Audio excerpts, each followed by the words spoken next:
President Biden will soon land back in the United States after traveling to 3 European countries in 5 days. His last stop today, after 2 days of NATO meetings, was the newest alliance member, Finland. White House correspondent Laura Barone-Lopez traveled with the president. For Finland, a new era of security against Russian aggression. An era Finnish President Sauli Niinistö credited in part to the work of President Joe Biden.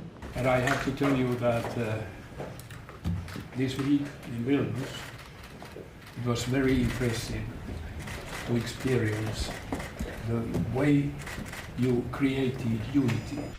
Fresh off the NATO summit in Vilnius, Biden paid a visit to the newest NATO member and Russia's next-door neighbor. I've been doing this a long time. I don't think NATO's ever been stronger.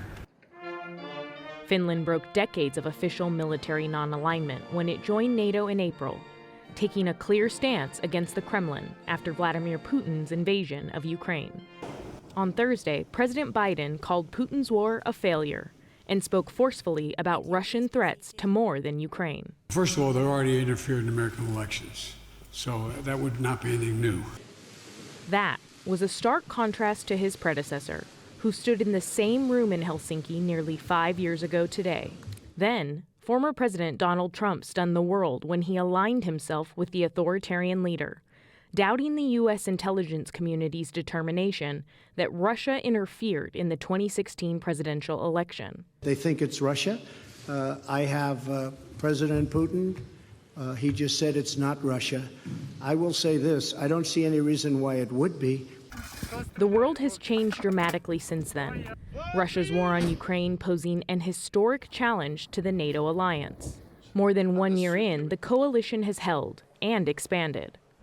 NATO pushed through the fastest ratification in modern history for Finland, which applied for membership within weeks of Putin starting the war.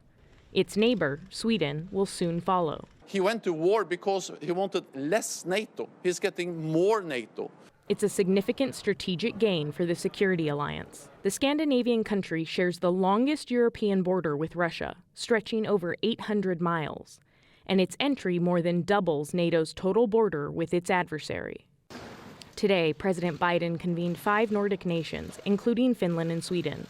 He made his affection toward the region known as they built on NATO talks. We left the important decisions to the Nordics, we'd all be in good shape. They each spoke of common values and their shared challenges, including climate change. You said before that we have been front runners on the green transition, but it's you who have brought the US back on the green agenda, fighting climate change. At the end of his European tour, focus shifted back home. President Biden was unequivocal about the endurance of U.S. NATO leadership, despite a volatile and divided Washington. As sure as anything can possibly be said about American foreign policy, we will stay connected to NATO.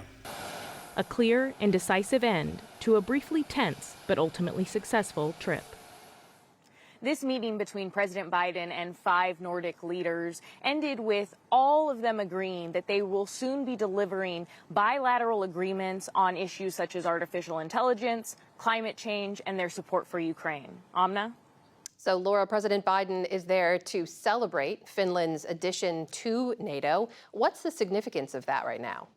It has major significance, Amna. The Finnish president said it very explicitly that President Biden will go down in history as someone who was key to ensuring that Finland joined the alliance and was very effusive in his praise of the president, as were other Nordic leaders, about the work that he has done to keep NATO together. Now, it's important that Finland is in the alliance because, again, that ended the history of neutrality that they've had, of military non-alignment, and also very much was important to Baltic states. When I was in Lithuania, those there talked to me about the fact that it was important to them that countries like Finland and Sweden be admitted to the alliance, so that way their collective security could be ensured against Russian aggression. And Laura, President Biden was also asked about this issue of, is he incentivizing Russia to never end their war in Ukraine? How is he addressing that? President Biden was very forceful in saying that the question of Ukraine's NATO membership is much broader than Ukraine. When he was asked about this, Amna, he said that, look, if any country were at war and wanted membership to NATO, they wouldn't get it because of the fact that it could start World War III.